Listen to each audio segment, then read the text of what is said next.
Well, Happy New Year, everyone. I hope you all had a great year, and thanks for all your support. I know it's been 7 months since my last upload, and the last video promised a series that was supposed to come out seasonally. But there is a very, very good reason for that. I was at school, and working on a video. Like, I wasn't just not doing anything. Okay, maybe I was. But I really was working on a video. It's similar in style to my one-shot video, except this time it's on Outer Wilds. I was originally aiming to have it out before the end of the year, however, it's a really long video, and I'm really slow, so I decided I would at least like to have this come out before that, so the Anime of the Year video doesn't come out in like February, midway through the next season. Anyways, enough of me making excuses, let's talk anime. This year for anime has really been insane. It seems like the industry is just getting better and better every year. We had heavy-hitting sequels, hidden gems, hyped up manga adaptations, and a lot of shows exploding onto the scene out of nowhere. Obviously, there were some flops, and we're gonna talk about the best and worst of the year. I changed up the categories a bit from my last video just to be a bit more inclusive. Each category will have a winner and at max 2 runner-ups. The winner of each category is based solely off the category. For instance, best action is purely based off the action aspect, which in my opinion would be fights, hype, build-up, villains, powers, anything of that sort. I watched 40 seasonals this year, and here's a list of all those. This video will be spoiler-free for the most part, almost nothing beyond an initial premise. I want to mention that the anime that haven't finished airing from this last fall season will not be eligible, with one exception that we'll get to very quickly, but if you're wondering, the list of not included shows are Bleach, Blue Lock, My Hero Season 6, and Urusei Yatsura. 86 Part 2 will also not be included. After thinking about it, I don't really think an anime of the year should go to something that only had 2 episodes air this year, and the last rule I put on myself is I did not allow myself to use the Eurocamp movie, because it would most likely win some categories most people would disagree with,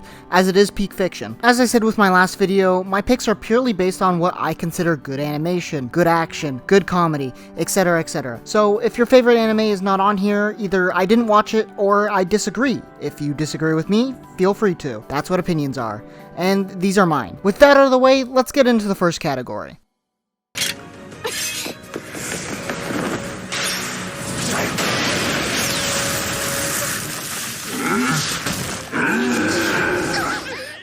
Obviously, this category is a bit different from the rest of them as it's a negative one, and I don't really like talking about shows that disappointed me, especially because I know that there's a lot that went into making these anime, and messing up just one of those aspects could spiral into an extreme disaster. And this year, there's 2 of those anime that I want to point out, the first being the runner-up for this category, Ojisen Isekai. Now, fun fact, if you read that list of all the anime that I've watched this year, you would realize that I actually haven't watched this show, and now you might be wondering how I'm disappointed in a show that I've never even watched. Well, that's because the production is so bad that it's blindly obvious to someone who doesn't even watch the show. This isn't like animation or story kind of production. This show has been delayed twice while airing. And not like oh, here's a recap episode delay. This is episode 10 has been on indefinite hiatus delay. To the studio's defense, it was due to a COVID-19 outbreak within the studio, but some tweets by directors have ended up pointing out what could be a different picture. Luckily, the show came back in November, and then went on hiatus again. Regardless of the reasoning, this clearly isn't a good sign in any way, COVID or not.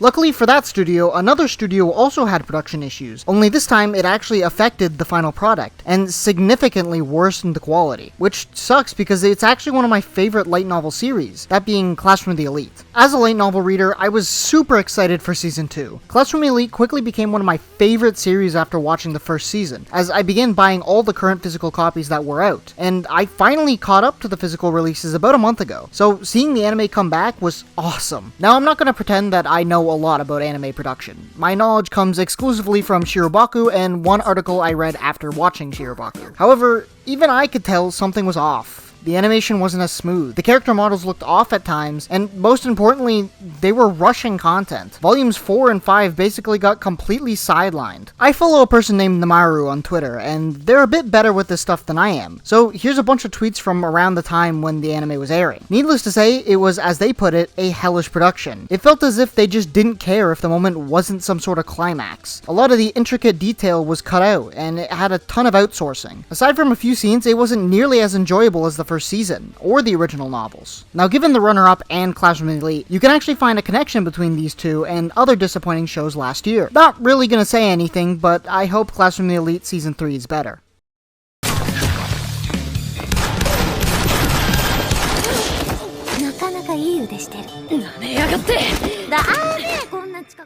Recently, the anime industry has been experimenting with more originals, and it's been working really well. There was obviously Vivi from last year, and while I don't think they topped that this year, A1 Pictures and Bandai Namco Pictures have certainly stepped up to the plate and provided two quality shows, one of which is personally a top 5 show from this year. But before that, the runner-up for this category was Bandai Namco Pictures' Birdie Wing Golf Girl Story. So, as a golf player myself, I was both worried and excited. Golf is a sport that even most golfers don't like watching. To make it work in anime format, it would either need to be something like a slice of life show, or it would need to have some sort of twist and try and hook people in. However, the last time sports anime tried to go with the twist route, I nearly cried as Team Canada got danced on as they lost to a group of glorified idols on skates. So, what was Birdie Wing's hook? The Mafia. No, really, the first half of the show is just about settling land disputes for the Mafia with a game of golf. It sounds like the weirdest combination ever, yet somehow they made it work. It took that and what I can only describe as Blue Lock-like action and created one of the most surprisingly good shows this year. I mean, who doesn't want to watch a Mafia turf fight be settled over a round of golf instead of killing each other? Okay, so they still do that, never mind. Despite my praise, it still is a show that you have to like golf for, especially in the second half of the season when it moves away from the Mafia-style golf and more into regular golf. Regardless, I still found it to be a really fun watch as a golf player and an anime watcher. Although watching Eve shoot at 250 yards every single drive did make me die inside a little because I would kill to be able to do that. That's why I relate a lot more to the Go from Sky Blue utility. Even with Birdie Wing's surprisingly fun debut season, another original came out this year that was not only head and shoulders above that, but above a lot of other shows that came out this year. The best original this year was Licorice Recoil. In this world, crimes are stopped before they even happen thanks to a secret government agency called the DA, who employ orphan girls and train them into agents that eliminate the criminals. These girls are called Licorice. After an incident on a mission, Takina is dismissed and sent to a cafe and is partnered with Chisato, a carefree person who is regarded as one of the best licorice there is. This show prides itself on its story, specifically the characters. Our two main ones have amazing chemistry, and the voice actors did a really amazing job with it. It makes for a really fun show with banter alongside the series' conversations. It does this without feeling like one mood has too much control over the other. It comes out to a really great balance of the two. The story has great character development, with the first half of the show mostly focusing on Takina, and then switching to Chisato near the end. The animation and fights are great to watch, and personally, Chisato's ability and character is really interesting to me. I think they handled it really well, and especially in regards to connecting it to the main villain, making him all the more interesting as well. It was a really fun watch, and I definitely see it as one of my top shows this year.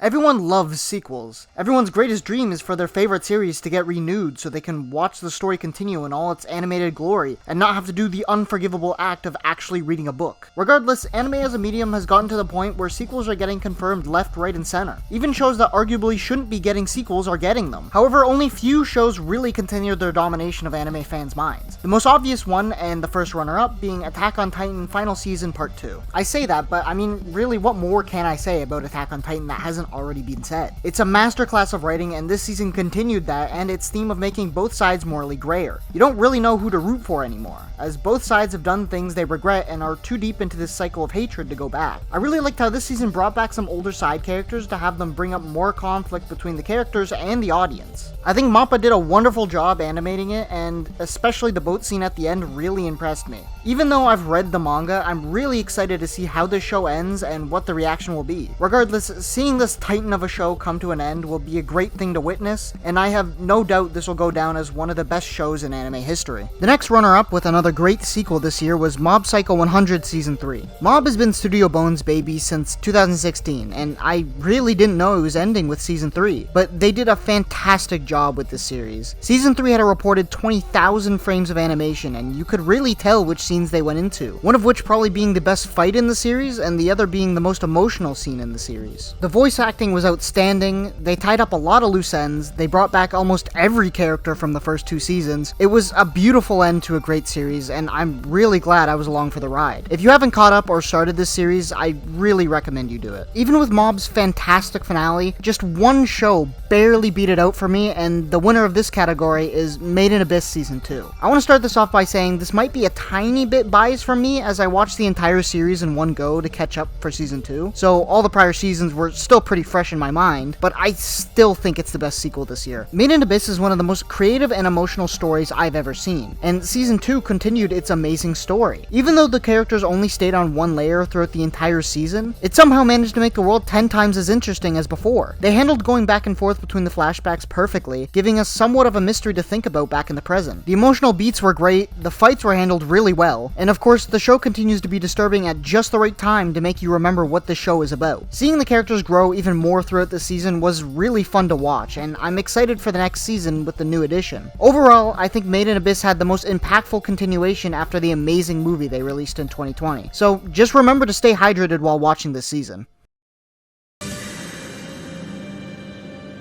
私は柱の方に行くから。日の神神楽、尺骨炎陽。 It's time to start getting into the heavy hitter categories, starting off with my personal favorite, animation. If you watched my last Anime of the Year video, you'll know that not only is animation one of the most important things to me in an anime, but you'll also know that I'm really biased when it comes to flashy, colorful stuff. However, the runner-up of this category is actually a bit different this year, that being Akabe's Sailor Uniform. This show was basically on no one's radar going to 2022, as the winter season was already stacked to the brim, and it was being produced by Cloverworks, which had just released 2 of the most disappointing anime in the previous year. This all culminated into a show no one was really looking at before it aired. Well, Cloverworks made people look at it. Akabe still has some of the most gorgeous animation I've seen to date. Every scene had an impressive amount of frames and detail. One of my favorite examples is still the guitar scene in episode 8. I've already nerded out over it in my seasonal video, but needless to say, I was absolutely floored at how accurate it was. Not only that, but the animation itself looked super smooth, and it replicated that kind of quality for every niche sport or activity the anime was focusing on at a time. Volleyball, bug catching, swimming, fishing, dancing, so many amazing scenes of animation with so many different varieties of things. Cloverworks really went all out this year, and I think Akabe was just a sample. Now, if only they focused more on its normal animation and less on feet, it wouldn't have the reputation it does right now.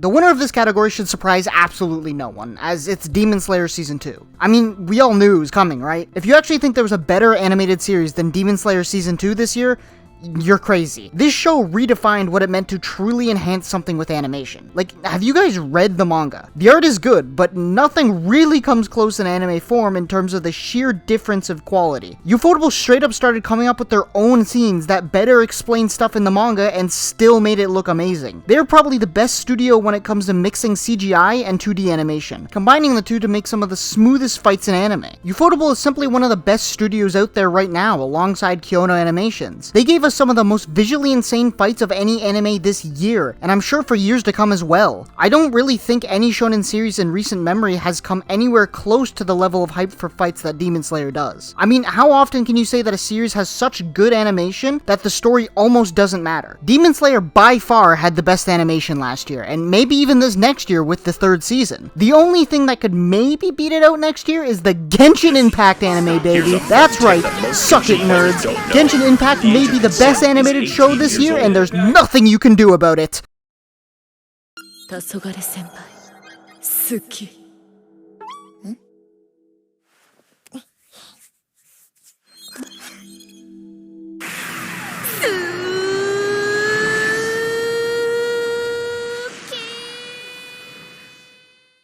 We all need breaks. Sometimes all these complex stories and high-action intense shows just short-circuit the brain. Too much to think about. Or maybe you just need to relax after a hard day's work. Or maybe you need a laugh after not doing so well on a test you thought you would. All these are reasons why slice of life and comedy is one of my favorite genres. It's a great tool for a mental reset. And sometimes these shows go above and beyond just the bare minimum for the genre, whether it be adding a great story, having great direction, or having great animation. Either way, it has to start out by just making you laugh. And one of the better shows chose for that this year was our first runner-up, Spy X Family. Or Spy Family. You know, why put the X if you're not going to pronounce it? Like, why? Spy Family was a show that started off the year with a big bang, quickly invoking the yearly battle between a seasonal and Full Metal Alchemist for the top spot on my anime list. You can probably guess who won, but Spy Family was up there for a good reason. The show is an absolute banger, and one I expect to continue for a while. Spy Family had both Part 1 and Part 2 air this year, and made for a great story and mostly a great laugh. The characters are the vocal point of this anime, with all three of the main ones being really fun to watch, and the series has really good natural comedy coming from just the premise of the show alone. I mean, hearing that a spy, an assassin, and a telepath are a family, and each hiding each other's secrets from each other, is as serious and funny as you'd expect it to be at the same time. Most of the show's gags come from that absurdity, while switching it up every so often as for it to not get dull, and it balances this act perfectly. That, along with a fun plot, made for a really fun show that also knew when to get serious at times and have actual story arcs. I can tell this is the kind of story that appears deceptively simple at first, but then probably has a good amount of conflict later on. It sets itself up surprisingly well for a story that's main goal is to make you laugh. The next runner-up for this category is Love is War Season 3. This show causes me so much conflict. On one hand, I really want to go ahead and read the manga for this series, but on the other hand, the quality of this anime is so good that I always stop myself the second that there's an announcement for a continuation, which is unfortunately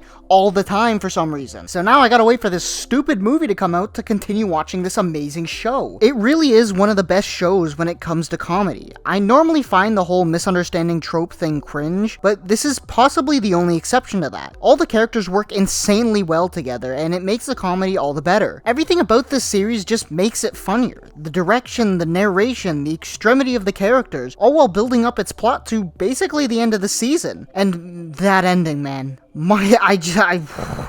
I did not think it would be so satisfying after only 3 seasons, but man, it was. And also, just like Spy Family, actually put up a fight for #1 spot on my anime list and managed to keep #1 for multiple weeks. It really was an amazing season, start to finish, and I can't wait to see how they continue, and I can't wait for the movie. Now, if you know me personally, you probably knew this was coming. The winner of this category is Bocchi the Rock, being one of the funniest shows I've seen in a long time. In my last video, I mentioned how Komi Can't Communicate's comedy was really tuned to me. Well, somehow Bocchi cranked that dial up to 100. Bocchi the Rock knew its audience, and abused that power to create a comedy for a specific group of people. And if you were in that group like I was, this show hits ridiculously hard, using your own cringe against you to make you laugh through relatability. And that relatability just made the show so much funnier. I can't believe how many times I had realized I had done the things Bocchi had, or wanted to do the things she does. It doesn't help that I'm a guitar player, which added another layer of relatability, but it was just so good at creating natural comedy through its characters. Every single character in this show made me laugh with how eccentric their personalities are. And if the natural comedy wasn't enough for you, the animation direction was top tier. It was so creative in finding ways to make you laugh through the animation, whether it be funny faces, art style changes, anime references, or my personal favorite, going outside. I don't think I stopped smiling a single time while watching this show. I have a lot more to talk about, so don't worry, it'll come back up in this video for another category.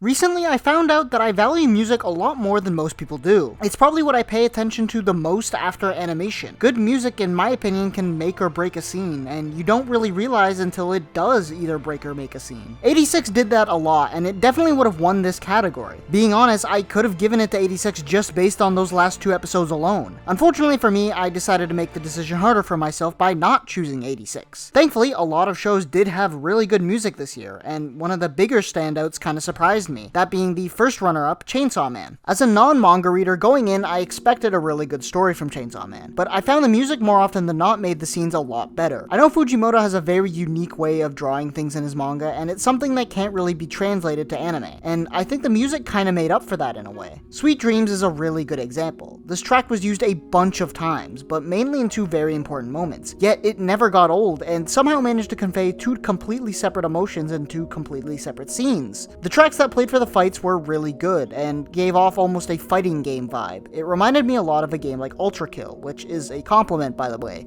I definitely did not spend a lot of time playing that instead of working on this video. I think tracks like that are perfect for a character like Denji, and I think overall the OST fit the show and its vibe really well. The second runner-up was Cyberpunk Edgerunners. Edgerunners really came out of nowhere with how damn good it was, and obviously in my opinion the music was a very big part of that. Tracks like Who's Ready for Tomorrow and Friday Night Firefight really helped set the mood for the series, and to have it switch so seamlessly from that vibe to the vibe at the end of the series, with the added restriction of only being able to use the music from the in-game radio, was really amazing. And of course, who could forget a track like I Really Want to Stay at Your House? An amazing track that played 2 different times, and much like I just said about Sweet Dreams, ended up conveying 2 different emotions, except this one actually scarred me after it. I had that song on repeat for months. It is really just such a good song. Overall, Cyberpunk is a show that for the most part runs on its world building and its vibe that it gets from that. And just like Chainsaw Man, the OST conveys that vibe flawlessly. I just think that these tracks were a lot more memorable than Chainsaw Man. The winner of this category, however, just always hits different, and it's what I think makes the series as good as it is, that being Made in Abyss Season 2. Kevin Pinkerton was obviously universally praised for his work on the first season and the movie, and well, the madman did it again, furthering the greatness of this soundtrack. It is one of the most emotional OSTs I've ever heard, and I really think it makes every scene. It somehow manages to be the loudest background music ever. I'm in full belief that this show would lose a lot of its quality without it. I didn't really mention the soundtrack in the sequel category because I was saving it for this. However, it did have a massive influence in my decision there. Just to name a few tracks off the top of my head: Tomorrowland, Eyes of Iramui, Gravity, The Village, Sixth Layer, I could go on and on. This is one of the best tracks I've heard in anything I've ever played or watched, and I think it makes Made in Abyss so much better. 僕が動けばいいだけのこと。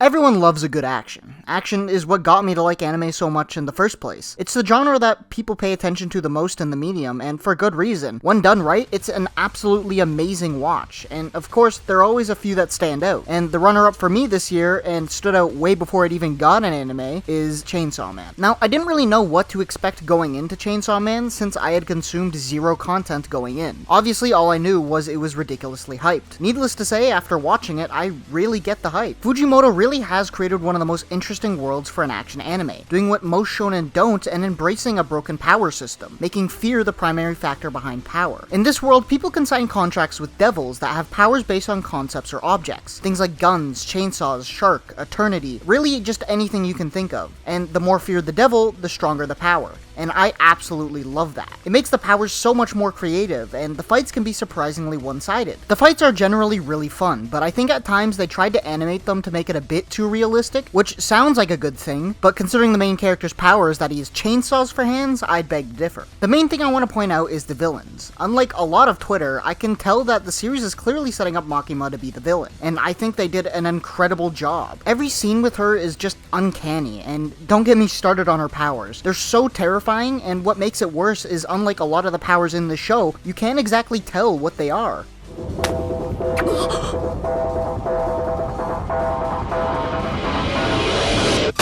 Despite the somewhat negative reaction to the anime, I think this is the type of anime that you need to let cook to get really good. Even though I just went on about Chainsaw Man for about 2 minutes, I really couldn't give this award to anything but Cyberpunk Edgerunners. Edgerunners is one of the best action shows I've seen in a long time. Of course, it had the added benefit of already using a fleshed out universe, but I think it really used that to its maximum potential in the show. It really reminded me of why Night City is such an interesting world in the first place. It made for some of the most fun action I've seen in a show that just makes you want to replicate it in the game. Studio Trigger did what they do best and created some of the best over-the-top action that was just amazing to watch. They made regular gunfights some of the most interesting and intense action this year, and you could tell that they told a story through that action, with camera angles, weapons, or enhancement that characters used. It's gory, it's creative, and it's just plain fun.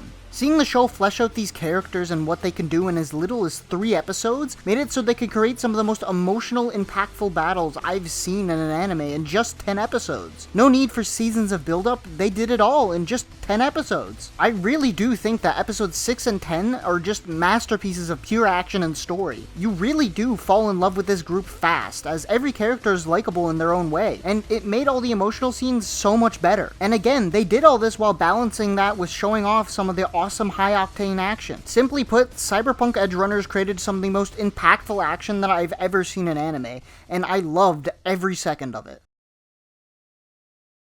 It's finally time for the big award. So many amazing anime came out this year, and to be honest, it was actually a pretty hard decision. There wasn't some frontrunner like Vivi was last year, just so many quality shows that really impressed me, and so many more that I didn't even get to talk about in this video. My yearly catch-up on anime I missed binge at the end of the year didn't help either. Catching up on shows like Ranking of Kings made it harder to decide, and I tried to make it easier on myself by using 86, but I wanted to challenge myself. After thinking for a bit, my decision came down to what do I value more, comedy or action? Looking at my favorite anime, you can see it's pretty evenly split between the two. Needless to say, this took a while and a lot of sleepless nights, and I couldn't lie to myself in the end.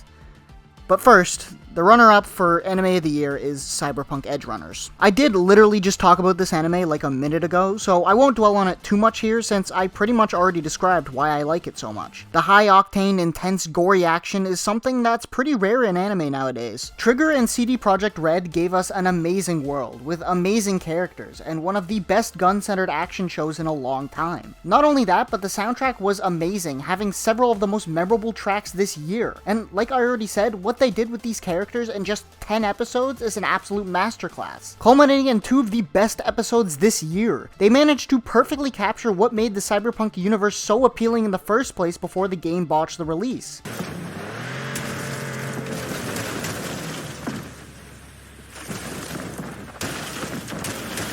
I'm really getting immersed in the world here. Speaking of the game, the anime was so good it managed to single-handedly revive the game. The game went from 18,000 concurrent players to over 1 million by the time the anime's hype ended. Those kind of numbers don't happen if the anime is even just decent. The half-off sale definitely helped, but you have to create something really special to get people that addicted to a world in which just months prior was the laughingstock of the gaming industry. And I don't think it could have had a better ending. Everyone talks about, the good ending, but there really are no good endings in this world. Overall, this was one of the most enjoyable anime I watched this year, not only getting me addicted to this world and its characters, but millions of others as well.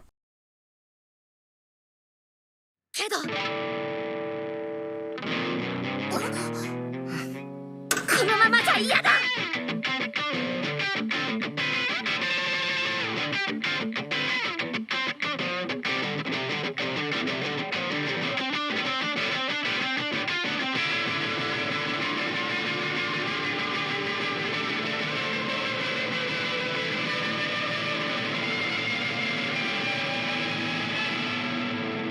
I think I kinda knew that this would be somewhere in my top anime of the year as soon as I caught myself thinking that Bocchi the Rock had a really similar vibe to Eurocamp. The show wasn't even close to on my radar when the winter season started. I, like everyone else, was anticipating Chainsaw Man to make the big splash. Yet, the first few episodes grabbed my attention right away. Not only was it about guitar, but Bocchi really is just like me for real.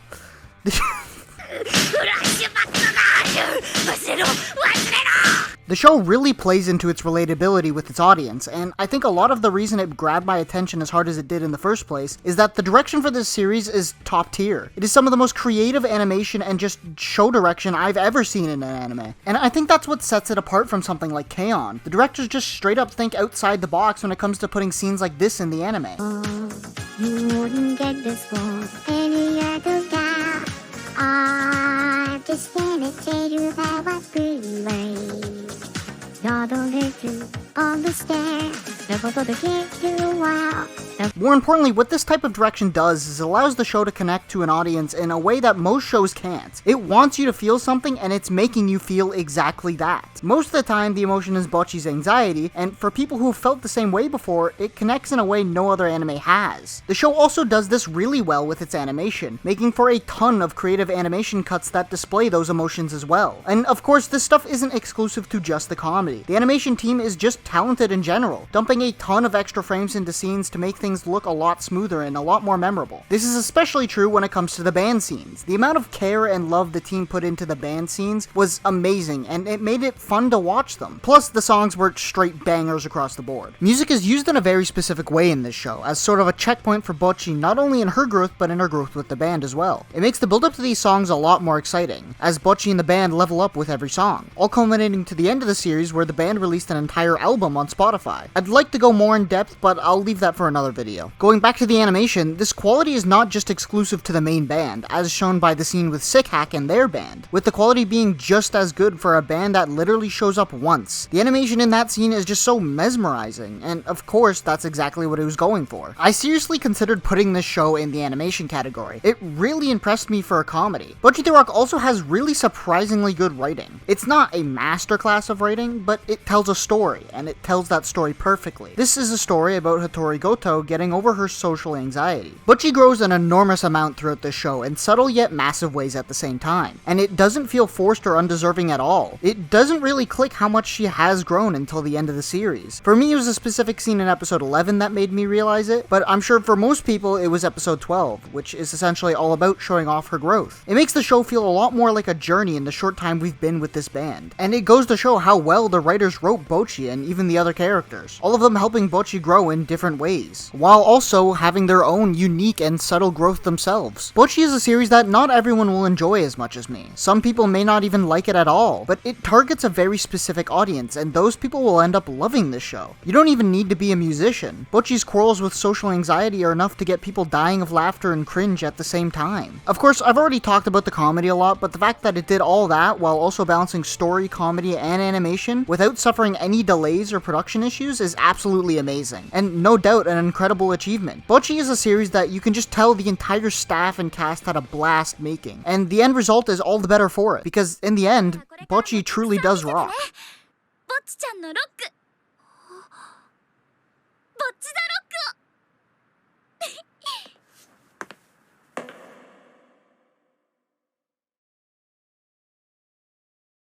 This year in anime was absolutely amazing, and really fun to watch. So many shows to discuss, theorize, laugh at, cry at, relax with, grow with, cheer on, love with, and next year looks just as good. In just the next season alone, we have Vinland Saga Season 2, Nagatoro Season 2, Tokyo Revengers Season 2, Nier Automata, Spy Classroom, The Angel Next Door Spoils Me Rotten, and so much more later in the year, which no doubt I'm hyped for. Personally, next year, I'm really hoping we get a Bocchi Season 2 confirmation, and of course, I really hope the free run anime is good. I absolutely love the manga. That's all for now. Sorry for the very long wait for this video, and hopefully I will get better at that. But I hope you have a dandy rest of your day.